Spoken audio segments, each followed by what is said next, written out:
Olá, o Urgência Missionária está começando e hoje vamos falar sobre a igreja perseguida no Quênia.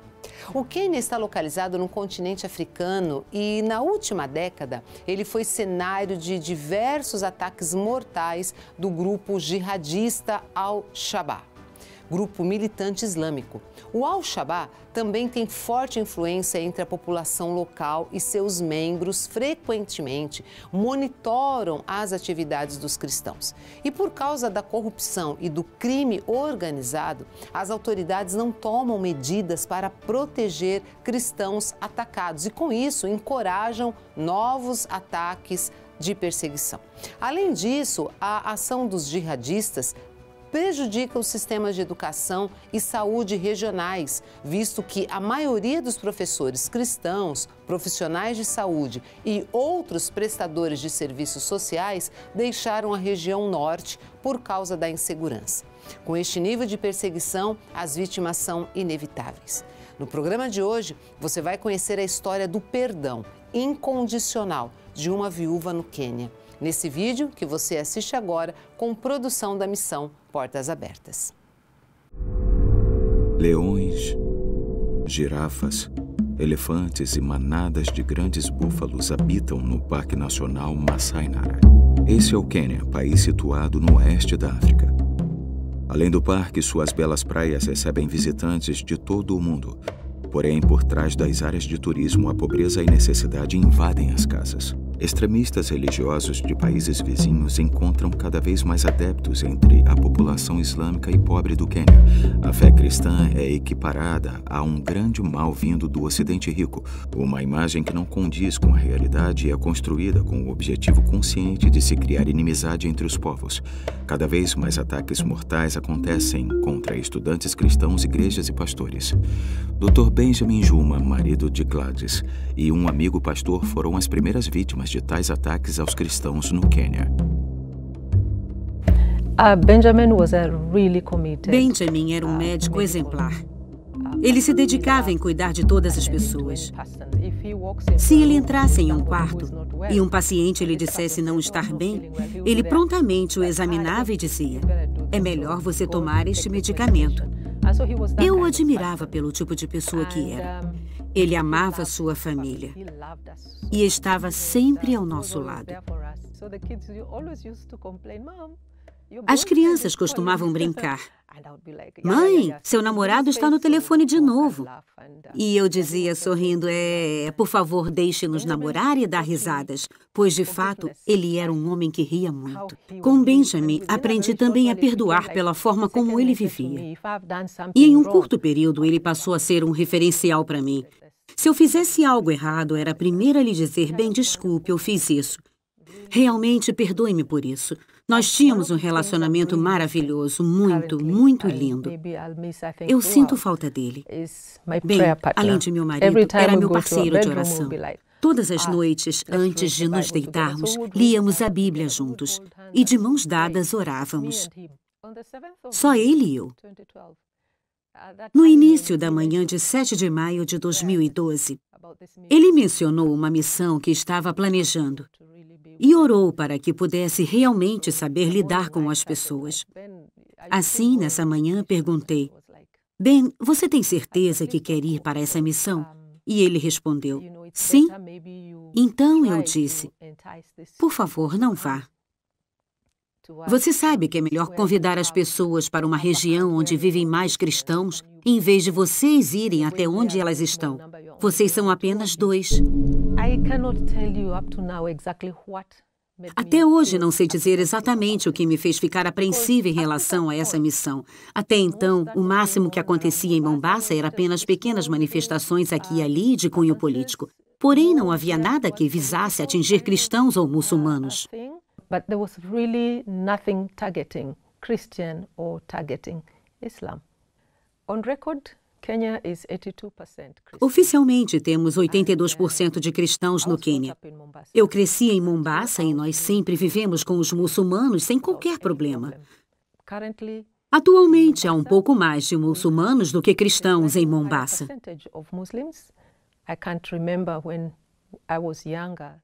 Não me lembro, quando eu era mais jovem, de ser proibido aos muçulmanos e cristãos frequentarem as casas uns dos outros.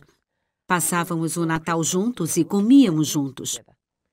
Agora percebemos com certa preocupação que, com o passar do tempo, isso já não é mais assim.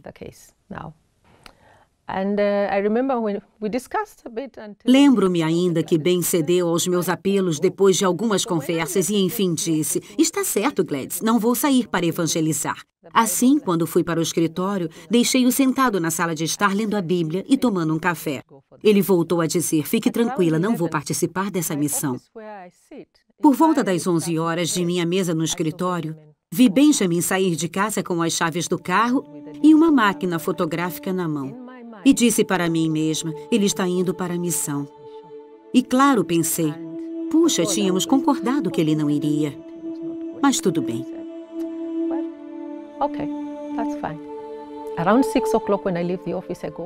Cerca de 6 horas da tarde, quando saí do escritório e fui para casa, recebi um telefonema. Era meu cunhado que me perguntou: "Gladys, acabei de receber uma chamada. Onde está Benjamin?" Eu respondi: "Benjamin saiu esta manhã com o pastor Kyoko para uma missão." Ele me respondeu que alguém tinha ligado para ele dizendo que Ben estava em estado crítico, correndo risco de morrer. Então eu perguntei: "O que aconteceu? Por quê?" Ele me respondeu: "Ele foi envolvido em um incidente idiota." Decidi ligar para minha irmã pedindo que viesse até onde eu estava. Por volta das 7 horas, eu, minha irmã e meus 2 filhos fomos para a delegacia em Jonfo. Falamos com o oficial, que chamou seu supervisor e nos disse: sim, ocorreu um tumulto e pessoas foram mortas, mas não conseguimos identificá-las. Então fomos para o hospital para ver quem a polícia havia levado para lá. Já no hospital, levaram-nos para uma sala completamente vazia. Mas em um canto havia uma pele de cabra. E sobre ela via-se um pedaço de crânio com cabelos. Apenas isso. Um pedaço de crânio deste tamanho, rodeado de círculos. Círculos de pneus queimados. Entende? Isso é tudo o que sobrou. Eles nos disseram: esse é um corpo. E do lado dele estava outro corpo. Ambos estavam tão queimados que não era possível identificar quem eram eles.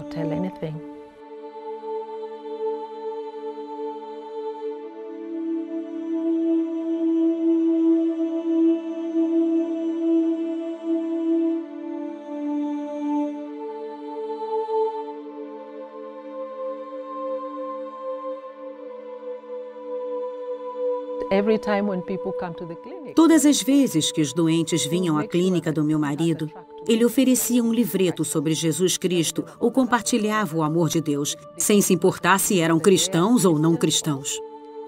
Ele sempre dizia a seus pacientes: vou prescrever este medicamento, mas você sabe que existe alguém que pode curar mais. Então, não acredite só neste remédio. Acredite em Deus. Esse era meu marido.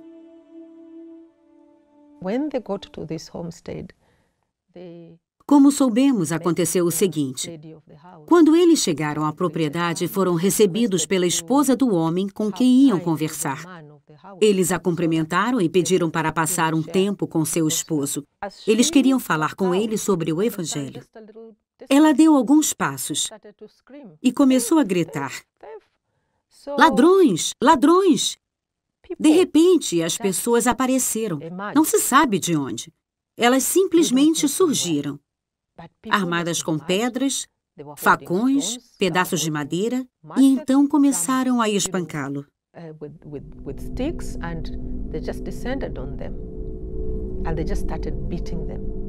Ao ser interrogada, a filha do dono da casa testemunhou que um homem grande estava calmamente sentado e acabara de dizer: "Só temos uma Bíblia aqui. Não somos ladrões. Nós viemos aqui numa missão de paz, com um coração cheio de amor. Nós viemos aqui com nosso próprio carro para orar e falar sobre a palavra de Deus." Mas o povo recusou-se totalmente a ouvir.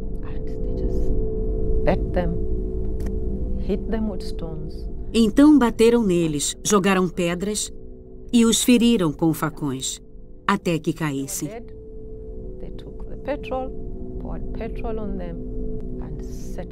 E antes que estivessem mortos, jogaram gasolina sobre eles e atearam fogo.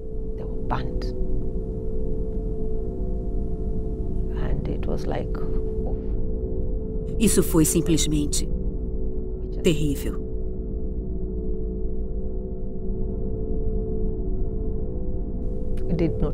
Nós não sabíamos o que fazer. Eu estava, sabe, sem palavras. Foi assim. E agora? Para ser honesta, para mim, tudo ficou escuro.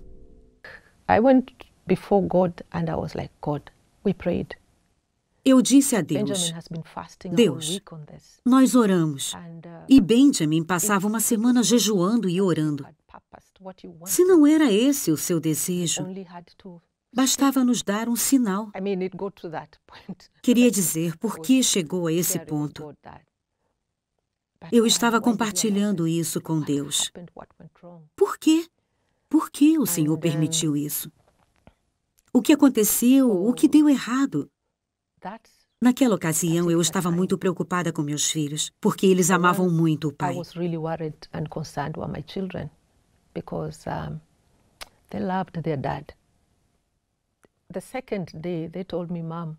Quando chegaram ao local, olharam tudo, mas falaram pouco. Mas quando chegaram em casa, perderam completamente o controle. Acho que se deram conta do que havia acontecido. Bateram portas, bateram nas paredes, quebraram louças. Eu só dizia às pessoas, deixem-nos, deixem que libere o que estão sentindo.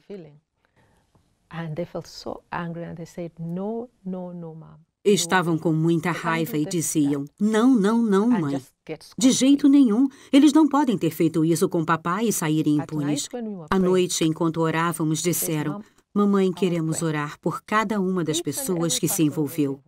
A que atirou uma pedra, a que empunhou o facão, a que levantou o pedaço de pau, aquela que trouxe a gasolina, aquela que ateou o fogo, todas devem ser salvas. Caso contrário, não tem sentido a morte do nosso pai.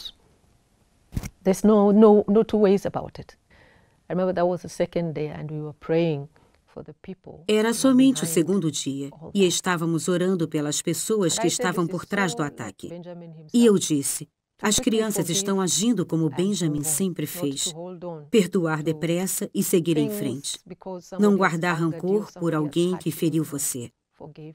Perdoar. E seguir em frente. Imediatamente depois do acidente, James ficou muito calado.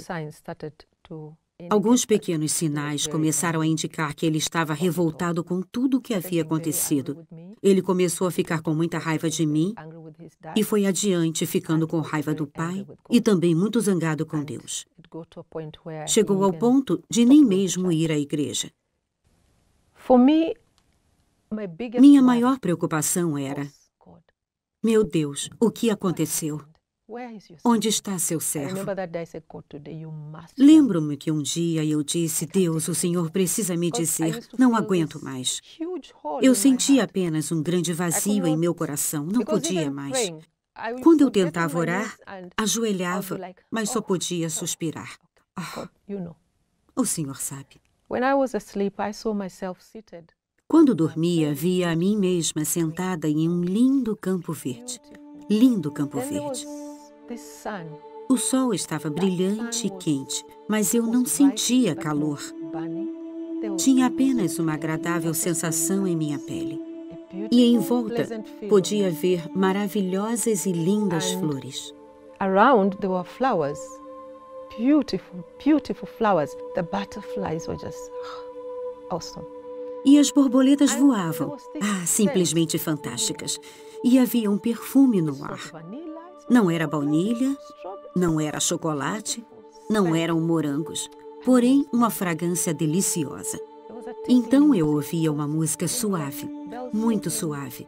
Pareciam sinos tocando. E sim, eu estava sentada, muito feliz, olhando ao redor. Não sei dizer exatamente o que fazia com minhas mãos, mas era algo assim. Então, ouvi uma voz que me dizia: foi minha decisão e eu estou satisfeito. Então, eu sorri. Sorri. Naquela manhã, já não sentia mais aquela dor. Ela tinha desaparecido, eu senti que ela tinha cessado. Deus tinha tratado a minha dor e enxugado minhas lágrimas. Ele cuidou de mim. E eu sabia que Benjamin estava com ele agora. E que tudo o que tinha acontecido foi permitido por Deus para a sua honra e glória. Algumas vezes eu penso, se Ben estivesse aqui, ele saberia o que fazer e o que dizer. Quando eu vejo um ônibus indo para Lamu, eu lembro, ai meu Deus, eu e Ben costumávamos ir juntos e cantávamos, orávamos ou líamos as escrituras. Sabe, todas essas cenas são revividas uma e outra vez na minha mente. Mas meu coração está em paz. Eu percebi que havia algumas coisas que não me permitiam avançar.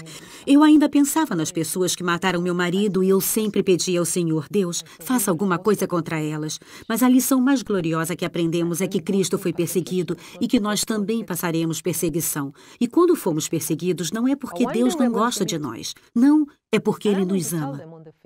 Eu sei que um dia vou me encontrar com essas pessoas. Eu direi pessoalmente a elas: eu as perdoo. Eu amava meu marido, ninguém jamais pode imaginar o quanto e como. Sinto sua falta todos os dias. Mas entreguei meus sentimentos e dor aos cuidados de Deus e perdoei.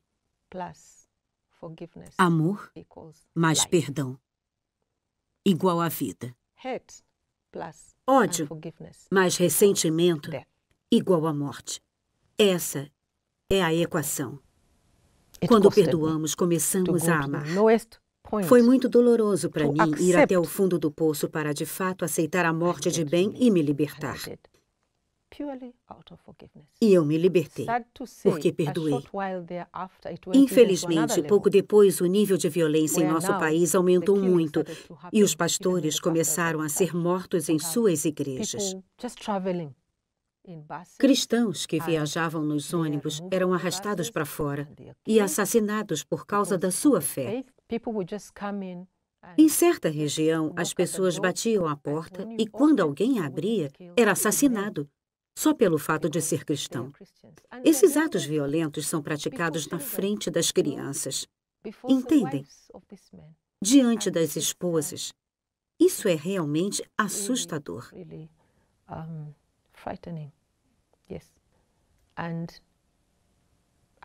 E por isso eu peço a todos vocês que orem para que o medo seja removido. Precisamos orar para que cristãos e não cristãos convivam lado a lado pacificamente. Isso se aplica ao norte, nordeste e litoral do Quênia, onde nos vemos mutuamente como seres criados por Deus.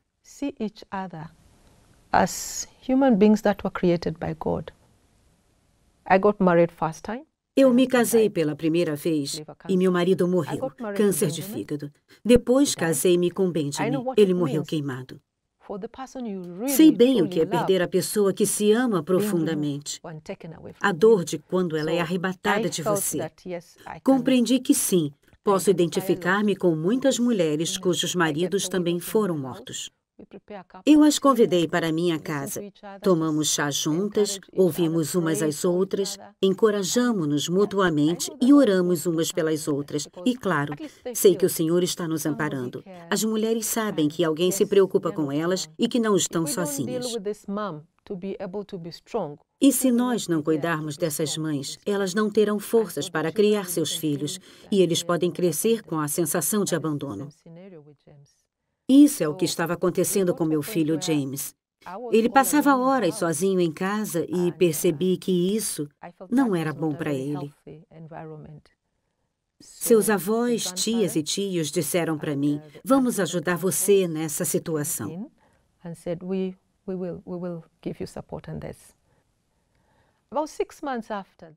Cerca de 6 meses depois do acidente, eu recebi uma visita de membros da missão Portas Abertas. Eles disseram, Gladys, soubemos o que aconteceu e viemos orar por você. Eu disse amém. E nós oramos. Eles trouxeram algumas caixas para mim. Eu não podia acreditar. Olhei para tantas caixas e perguntei, são todas para mim? Dentro das caixas havia muitas cartas. Exatamente quando eu não conseguia orar. Essas cartas mostravam que estavam orando por mim, por meus filhos e por nossa situação. Por causa dessas orações, tive força para passar por tudo isso. Alguém me escreveu, por exemplo, dos Estados Unidos. Esta carta aqui relata uma oração que está em concordância com aquilo que estávamos pedindo ao Senhor. Por favor, Deus, entre no coração daqueles que tiraram a vida de seu marido. Façam com que eles percebam seu pecado e que precisam de Jesus como seu Salvador. Isso está diretamente ligado com a prece que meus filhos fizeram naquela época. Quero expressar o meu apreço a cada um que gastou alguns minutos, 1 minuto para me escrever um postal ou uma carta. Vocês permitiram que o Senhor falasse comigo, através de vocês. Estou realmente muito grata. Eu as chamo de cartas de amor. De verdade, elas foram cartas de amor para mim. Elas me ajudaram efetivamente quando eu precisei de apoio. Elas me deram confiança e força.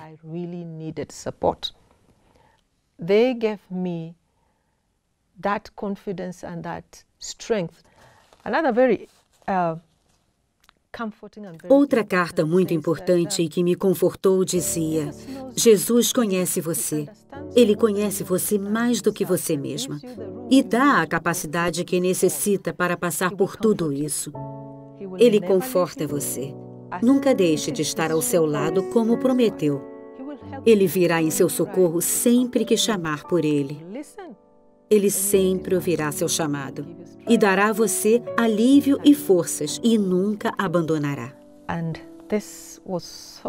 Isso me deu coragem. Deus sempre me ouvirá. Quero dizer que foi maravilhoso o que vocês fizeram por mim e que Deus os abençoe por isso. Não se detenham, sempre há alguém que precisa da sua ajuda. Vão em frente, estendam a mão para as pessoas e mandem palavras de inspiração. Mandem palavras de amor, mandem palavras de conforto, porque como cristãos, é o que temos obrigação de fazer. Isso é o que devemos fazer sempre como irmãos. E garanto a vocês, essas coisas nunca são demasiado pequenas. Aprendam a fazer o bem. Busquem a justiça, acabem com a opressão, lutem pelos direitos do órfão, defendam a causa da viúva. Isaías 1:17. Vamos orar pelo Quênia. Ore pelos governantes do país para que eles tenham sabedoria, compromisso com Deus, com a população e de liderar pensando no bem comum e na justiça social. Interceda pelos novos cristãos que enfrentam forte oposição. Os que vivem nas regiões costeiras estão sob constantes ameaças dos extremistas. Peça que o Senhor intervenha no governo, principalmente nas questões de corrupção e crime organizado. Esses fatores influenciam o governo a não tomar medidas contra aqueles que perseguem os cristãos, estimulando mais a violência contra nossos irmãos e irmãs. Clame pelos cristãos das regiões norte e costeira. A perseguição que enfrentam tem consequências sociais, como a proibição do acesso a recursos comunitários. Ore para que Deus dê forças e encoraje cada um deles a serem discípulos de Cristo, apesar das circunstâncias. Interceda pelos missionários que trabalham na região por proteção de Deus e muita sabedoria para continuar a discipular novos cristãos, aconselhar pessoas traumatizadas e dar suporte psicossocial. Interceda por todos eles. Deus abençoe você e até o próximo Urgência Missionária.